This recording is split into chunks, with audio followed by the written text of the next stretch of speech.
First இந்த recipe ready பண்ணுறதுக்காக ஒரு பாத்திரம் எடுத்து அதில் 1 டம்ளர் அளவுக்கு வெள்ளை சுண்டல் உள்ள சேர்த்துக்கலாங்க. இப்போ இது மூழ்கிற அளவுக்கு நம்ம தண்ணி சேர்த்துக்கலாங்க. தண்ணி வந்து கொஞ்சம் சூடாக இருக்கிற மாதிரி எடுத்துட்டிங்க அப்படின்னா டக்குன்னு ஊறி வந்துடும். நான் வந்து 1 டம்ளர் அளவுக்கு வந்து சுடுதண்ணி எடுத்து உள்ளே சேர்த்துருக்கேன்.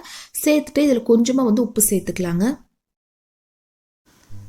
இப்போ ஒரு ஸ்பூன் வச்சு நல்லா இந்த மாதிரி கலந்து விட்டுறலாம். இது வந்து கிட்டத்தட்ட ஒரு 4-5 மணி நேரம் நல்லா ஊறி வந்துச்சு அப்படின்னா நல்லா இருக்குங்க. அதனால கரெக்டாக ஒரு 5 மணி நேரத்துக்கு அப்புறம் நம்ம எடுத்து பார்க்கலாம். இப்போ மூடி வச்சிடலாம். 5 மணி நேரம் ஊற வைக்க டைம் இல்லை அப்படிங்கிறவங்க குறைந்தபட்சம் ஒரு 3 மணி நேரமாவது ஊற வச்சு எடுத்துக்கலாங்க. இப்போ கரெக்டாக 5 மணி நேரம் ஆயிடுச்சு. நம்ம ஓப்பன் பண்ணி பார்க்கலாம். முடிஞ்ச நைட் டைமே ஊற வச்சிட்டிங்க அப்படின்னா காலையில் ரெடி பண்ணுறதுக்கு ரொம்ப ஈஸியாக இருக்குங்க. இப்போ கை வச்சு நல்லா இந்த மாதிரி கலந்து விட்டு அந்த தண்ணியெல்லாம் வடித்து எடுத்துக்கலாங்க. நமக்கு சுண்டல் மட்டும்தான் தேவைப்படும். இந்த மாதிரி நல்லா வடித்து எடுத்துட்டு ஒரு டவல் எடுத்துக்கலாங்க. எடுத்து அந்த சுண்டல் ஃபுல்லாக அது மேலே சேர்த்துக்கலாம். நம்ம என்னதான் தண்ணி இல்லாத மாதிரி ஃபுல்லாக ஒரு வடிகட்டி யூஸ் பண்ணி வடிச்சு எடுத்தாலும் லைட்டாக தண்ணி இருக்கிற மாதிரி இருக்குது இல்லைங்களா? இது வந்து நம்ம எண்ணெயில் போட்டு பொரிக்க போகிறோம். ஸோ என்ன பண்ணலாம் அப்படின்னா இந்த மாதிரி டவல் மேலே சேர்த்து தண்ணி ஃபுல்லாக இந்த மாதிரி தொடச்சி எடுத்துக்கலாங்க. தண்ணி கொஞ்சம் கூட இருக்கக்கூடாது. இந்த மாதிரி ஃபுல்லாக நம்ம தொடச்சி எடுத்துக்கலாம். பாருங்கள், இப்போ கொஞ்சம் கூட தண்ணி இல்லை, அதாவது ஈரப்பதம் கொஞ்சம் கூட இல்லாத மாதிரி ஃபுல்லாக நம்ம தொடச்சி எடுத்தாச்சு. நெக்ஸ்ட் ஒரு கடாயில் கொஞ்சமாக எண்ணெய் சேர்த்து எண்ணெய் நல்லா சூடானதுக்கப்புறம் மீடியம் ஃப்ளேம் மாற்றிட்டு ஒரு சுண்டல் உள்ளே போட்டு பார்க்கலாங்க. நல்லா எண்ணெய் காஞ்சிருந்துச்சு அப்படின்னா நம்ம ஃபுல்லாக இந்த மாதிரி உள்ளே சேர்த்துக்கலாம். எண்ணெய் நல்லா சூடானதுக்கப்புறம் உள்ளே போட்டு பொரிச்சு எடுக்கிறேன் இல்லைங்களா? அந்த ஸ்டேஜில் ஹை ஃப்ளேமில் வச்சிங்க அப்படின்னா ரொம்ப கரிஞ்ச மாதிரி ஆயிருங்க. ஆல்ரெடி எண்ணெயே நல்லா காஞ்சிருக்கு இல்லைங்களா? ஸோ மீடியம் ஃப்ளேமில் வச்சே நல்லா இந்த மாதிரி எண்ணெயில் பொரிச்சு எடுத்துக்கலாங்க. பாருங்கள், கலர் நல்லா பொன்னிறமாக ஆனதுக்கப்புறம் தான் நம்ம வெளியில் எடுக்கணும். அது வரைக்கும் மீடியம் ஃப்ளேமில் வச்சு நல்லா இந்த மாதிரி கலந்து விட்டுறலாம். இந்த கலர் வந்ததுக்கப்புறம் எண்ணெய் ஃபுல்லாக வடிச்சுட்டு நம்ம இது ஒரு பிளேட்டுக்கு மாற்றிக்கலாங்க. இதுதான் கரெக்டான கலர். இன்னும் விட்டோம் அப்படின்னா ரொம்ப கரிஞ்ச மாதிரி ஆயிருங்க, நம்ம சாப்பிட முடியாது. ஸோ இந்த ஸ்டேஜ்லேயே எண்ணெய் ஃபுல்லாக வடிச்சிட்டு இது ஒரு பிளேட்டுக்கு மாற்றிக்கலாம். நீங்கள் வந்து சுண்டல் கொஞ்சம் அதிகமாக ஊற வச்சுருந்தீங்க அப்படின்னா இதே மாதிரி 2 டைம் நம்ம பொரிச்சு எடுத்துக்கலாம். நான் 1 டம்ளர் தான் ஊற வச்சுருந்தேன் இல்லைங்களா?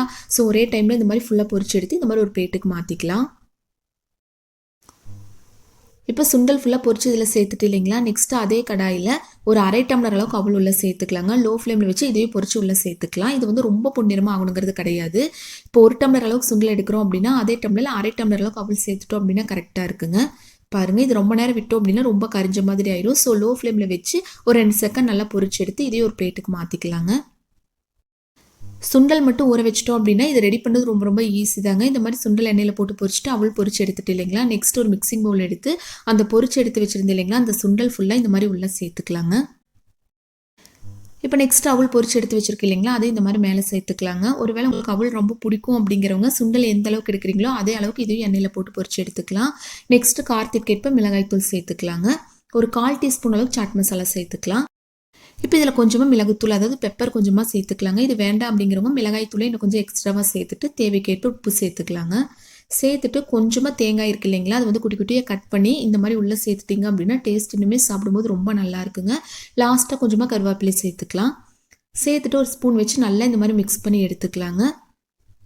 அவ்வளோதான், சூப்பராக நம்ம ஸ்நாக் ரெடி ஆகிடுச்சு பாருங்கள். நான் ஃபஸ்ட்டே சொன்ன மாதிரி சுண்டல் ஊற வைக்கிறதுக்கு மட்டும்தான் டைம் எடுக்கும். இது செய்கிறது ரொம்ப ரொம்ப ஈஸி தாங்க. கண்டிப்பாக எல்லாருமே இந்த மெத்தட் ஒரு டைம் ட்ரை பண்ணி பார்த்துட்டு எப்படி இருந்துச்சுன்னு ஃபீட்பேக் மறக்காமல் என் கூட ஷேர் பண்ணுங்கள். இந்த வீடியோ யூஸ்ஃபுல்லாக இருக்குன்னு நினச்சிங்க அப்படின்னா லைக் ஷேர் பண்ணி நம்ம சேனலை சப்போர்ட் பண்ணுங்கள். தேங்க்யூ.